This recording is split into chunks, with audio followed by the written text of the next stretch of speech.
Olhem só, preste bem atenção agora nesse artigo que trata dos deveres das partes dos seus procuradores, o artigo 77. Ele vai trazer os deveres. Olhem bem, as partes e os seus procuradores devem agir no processo conforme a verdade, devem falar a verdade, devem trazer argumentos fundamentados, ou seja, tem que ter fundamento no ordenamento jurídico. Eles devem provar, né, devem trazer provas úteis, não devem trazer provas inúteis, desnecessárias.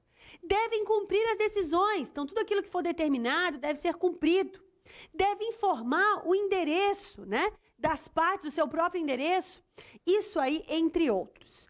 Aí aqui, a gente tem que guardar o seguinte, se por acaso alguns desses deveres, e alguns em específico, especificadamente, por exemplo, questão do descumprimento das decisões, nós teremos aí a configuração do ato atentatório à dignidade da justiça. E aí, pode ser aplicado multa de até 20% o valor da causa. Então, imaginem só, você deu lá um valor para sua causa, porque toda causa tem que ter um valor, nós vamos falar um pouquinho mais à frente, e nesse caso você pode ser multado por descumprimento dos deveres em até 20% desse valor. Ou tem causas que têm valor, né? São causas incalculáveis, por exemplo, reconhecimento de paternidade. Se é só reconhecimento de paternidade, quanto é o valor dessa causa? Aí, geralmente se coloca lá um valor simbólico, certo? R$1.000.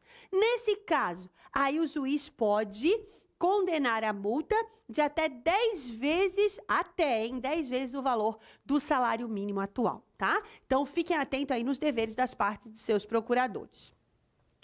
Da responsabilidade das partes. Olhem bem, o que diz o artigo 79. Responde por perdas e danos aquele que litigar de má fé como autor, réu ou interveniente. Então, você está lembrado que nós falamos, né, do princípio da boa-fé? Então, aquele que atua com má fé, certo? Aquele que atua com má fé responde por perdas e danos. Mas o que significa agir de má fé? Olhem bem, agir de má fé, né?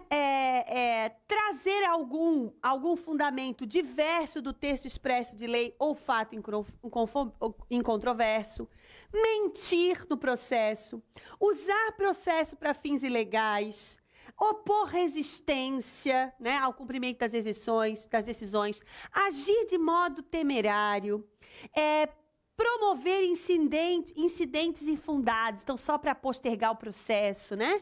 Interpor recurso meramente protelatório, ou seja, a parte cria diversos embaraços ao andamento do processo. Isso é litigante de má-fé. Certo? E aí, ao litigante de má-fé, nós também teremos multa. Então, temos multa aquele que descumpre lá os deveres processuais e também aquele que litiga de má-fé.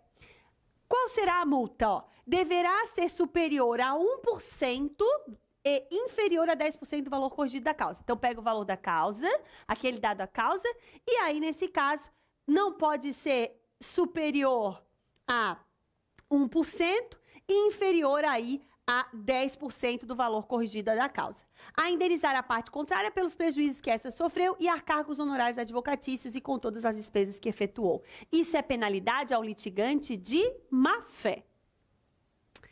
Agora, se por acaso aquele que litiga de má-fé, a causa dele tem um valor irrisório ou inestimável. Nesse caso, a multa pode ser fixada, né, igual a gente viu lá nos deveres, em até 10 vezes o valor do salário mínimo. O mesmo que a gente viu lá para o descumprimento dos deveres, ok? Agora a gente trata das despesas processuais. Olha só, professora, o processo tem custas? Tem sim, tem sim. E as custas muitas vezes não são baratas. Olha só. Quando você utiliza o Poder Judiciário, você tem que pagar as custas. Ah, professora, mas eu já paguei o advogado. O advogado é outra coisa. O advogado é outra coisa. Você contrata um advogado. O advogado vai te cobrar lá, vamos supor, R$2.000 para propor a ação.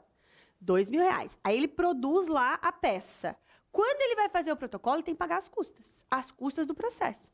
Essas custas, elas variam da estadual para a Justiça Federal, de acordo com o valor da causa, tudo isso vai influenciar no valor das custas. Às vezes é R$500, às vezes é R$1.000, às vezes R$2.000, R$3.000, R$4.000, ou seja, depende do valor econômico ali discutido, certo? Quem é que paga? Além disso, eu estou falando de custas iniciais, mas tem várias outras que nós vamos ver. Olhem só, quem é que vai pagar As partes devem prover as despesas do processo. Cada parte vai ter que pagar as despesas do processo, certo? Então, lembre-se, os processos têm custas e elas devem ser custeadas, as despesas processuais devem ser custeadas pelas partes. E aí, a sentença condenará o vencido a pagar ao vencedor as despesas que antecipou. Então, imagine, eu paguei lá as custas iniciais, depois no final eu fui vencedora, o réu tem que me ressarcir dos valores que eu paguei a título de custas. Então, o vencido paga ao vencedor. Qual é o valor? Ah, desculpem que eu passei aqui. As despesas processuais, agora já estou falando de honorários advocatícios. Olha só, além das despesas processuais que tem que se pagar, né?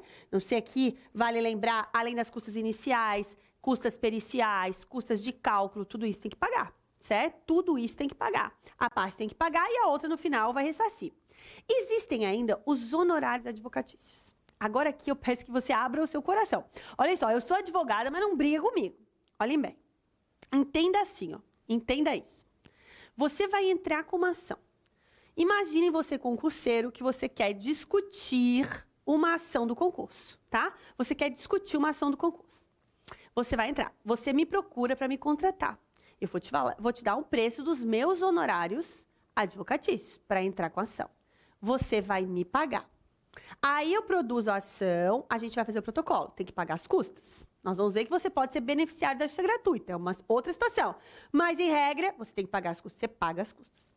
Se ao final você perder a ação, além de ter pago os meus honorários, que sou tua advogada, as custas do processo, você ainda tem que pagar honorários advocatícios para o advogado da outra parte. Aí você vai dizer assim, ô Gi, mas ela já não pagou o advogado dela? Já pagou, mas você vai ter que pagar também. Você vai ter que pagar os honorários para o outro advogado. Se a gente for vencedor nessa ação, olhem só, você me pagou para eu entrar com a ação. Se a gente for vencedor, a outra parte tem que pagar um valor para mim também. O advogado, então, nesse caso, vai ganhar 2 vezes, mas é o que está na lei, certo? Esses são os honorários advocatícios. Então, olhem só, a incumbência, o vencido paga ao vencedor. Não é o vencedor, é o advogado do vencedor. Qual é o valor? Entre 10% e 20% sobre o valor da condenação, o proveito econômico obtido ou o valor da causa atualizado. Então, o que o juiz vai fazer? O juiz vai pegar o valor da condenação, ou o valor da causa atualizado, ou do proveito econômico, e vai fixar entre 10% e 20% é o valor dos honorários. Então, quem perde a ação, além de já pagar o advogado que contratou, tem que pagar o advogado da outra parte em cima do valor da condenação, de 10 a 20. Professora, como é que o juiz vai fixar entre 10 e 20? A gente quer sempre 20, né? Mas o juiz geralmente fixa em 10. Como é que ele vai trazer, quais os parâmetros que ele vai utilizar? Ele vai avaliar o grau de zelo do profissional, o lugar da prestação do serviço, a natureza e a importância da causa, todo o trabalho realizado e o tempo aí todo que foi destacado para essa ação. Então, o juiz vai avaliar todo esse contexto e vai fixar entre 10 e 20. Ele pode fixar 10, 11, 12, 13, 14, 15, até 20% de honorários advocatícios. Massa? Gosto de falar disso. Gosto de falar de honorários, né? Mas olha só, existe a figura da gratuidade da justiça. O que é a gratuidade da justiça? A gratuidade da justiça, né, a justiça gratuita, é um instituto em que, então, dá direito àquela pessoa que não tem condições de ir ao judiciário. Porque senão o judiciário seria um local só de quem teria condições de pagar.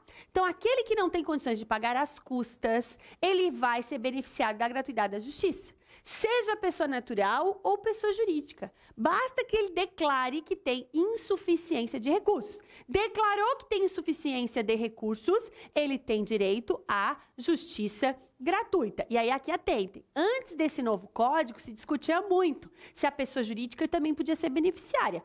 Pode. Hoje o CPC novo já trouxe isso taxativamente. Pessoa física ou pessoa jurídica. Mas a pessoa jurídica lá, ruinzinha, não tem grana, também pode. Olha só, o que compreende? A gratuidade compreende taxas e as custas judiciais, os selos postais, as publicações na imprensa oficial, indenizações da testemunha, DNA, custo do exame de DNA, honorários de advogado e perito, cálculo, custas do cálculo, né? Por exemplo, lá na fase de cumprimento da decisão, o preparo para poder recorrer, o depósito recursal, as custas de cartório, ou seja, Quem litiga, quem entra em... litigar de lide, de conflito. Quem está no judiciário e é beneficiário da justiça gratuita, não paga, em regra, nenhum tipo de despesa processual. Nenhum tipo de despesa processual. Pode pensar assim, professor, e o advogado? Aqui, cuidado. O advogado que ele contratou, ele que se acerte lá com o advogado, certo? Aqui nós estamos falando das despesas processuais. Aquilo que ele teria que pagar pelo boletinho, certo? Lá, GRU, GRJ, que ele ia ter que pagar em razão do processo. Ah, mas ele contratou um advogado, ele tinha um dinheiro, vai pagar em 30 vezes lá para o advogado. Não tem nada a ver. Se ele não tiver condições de pagar também o advogado dele, aí ele vai lá para a Defensoria Pública. Nós vamos falar já já. Aí tem a Defensoria Pública. Quando nós estamos falando da justiça gratuita, é que ele não paga nenhum tipo de despesa processual e nem aqueles honorários do outro advogado, do advogado da outra parte, certo? Mas o advogado dele, ele paga. Se ele não tiver condições, aí ele vai para a justiça gratuita. Aí ele, não paga, aí ele vai para a Defensoria Pública. Aí ele não paga nada. Entendeu? Grave isso no seu coração. Aí aqui tem uma informação importante. Se o cara é beneficiário da justiça gratuita, olha bem, o cara é beneficiário da justiça gratuita, não pagou nada, tal, no final não pagou nem os honorários do outro advogado, não pagou nada. Aí acabou lá o processo, depois ele ganha na Mega Sena. E daí? Ele continua? Então, o que se faz? Se deixa esse valor suspenso por 5 anos. Durante 5 anos, se por acaso melhorar a situação dele, ele tem que pagar. Se durante 5 anos ele continua com a mesma insuficiência de recursos, aí ele não precisa pagar mais. Se ele ganhar na Mega Sena depois de 5 anos, não precisa mais. Mas se for nesse tempo, tem que pagar. Tem que pagar. Agora, essa é uma informação que pode cair no teu concurso. Abre o teu coração. A justiça gratuita, a gratuidade da justiça, não afasta as multas. Então, ó, não afasta o dever de beneficiário de pagar ao final as multas processuais que lhe sejam impostas. Se ele foi litigante de má-fé, ele foi multado lá porque não cumpriu com os deveres processuais, aí ele então, esse ele vai ter que pagar. Isso não está abrangido pela gratuidade da justiça, certo? Impugnação. Aqui é interessante, ó. A parte pede justiça gratuita, a outra parte pode impugnar, dizendo que ela tem condições, sim. Vai fazer impugnação da justiça gratuita. Isso vem nos mesmos autos. Então, imagina assim, ó. Eu entrei lá, eu advogada, o cliente me procurou, disse que não tem condições, foi lá, declarou que não tem condições de pagar as despesas processuais, o juiz deferiu a justiça gratuita e o réu foi citado. O réu vem se defender. Na defesa dele, além dele discutir tudo que eu estou discutindo na ação, ele vem e faz uma impugnação à gratuidade da justiça. Porque ele foi lá no Facebook do cliente e viu que o cliente tinha umas fotinhas lá na Europa. Como é que pobre viaja para a Europa? Aí não tem dinheiro para pagar as custas do processo, mas tem dinheiro para ir para a Europa. Aí, nesse caso, o juiz vai avaliar e pode, então, determinar todo o pagamento da despesa. Então, é possível a figura da impugnação à gratuidade da justiça, certo? Tem uma amiga minha excelente, uma advogada, a parte disse, né, que ela, então, a parte que não tinha condições e tal, e ela estava pedindo uma indenização por causa de um show. A parte comprou um show, né, ainda era daquela banda que eu acho que hoje não tem mais, tem Carreão só para contrariar? Tem ainda? Carreão não sabe, hein? O meu amigo que não sabe.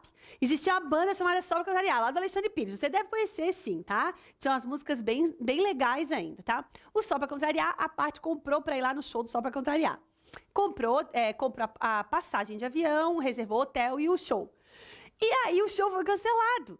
E a parte, então, entrou com uma ação de indenização contra a empresa que produziu todo o show para tirar o prejuízo, porque o show foi cancelado. E pediu justiça gratuita. Aí a juíza deu um despacho assim: prestigia o poder judiciário, assim como prestigiou o show do Só pra Contrariar. Pague as custas. Ou seja, se a parte tinha dinheiro para ir para outro estado e ir no show do Só pra Contrariar, é porque tinha dinheiro para pagar as custas. Isso foi o que entendeu a juíza, tá? Então, existe sim a figura da impugnação. Massa, eu acho que nós vamos fazer, então, uma paradinha, dê uma respirada, toma uma água e volte para a gente continuar falando dos sujeitos do processo. Até já!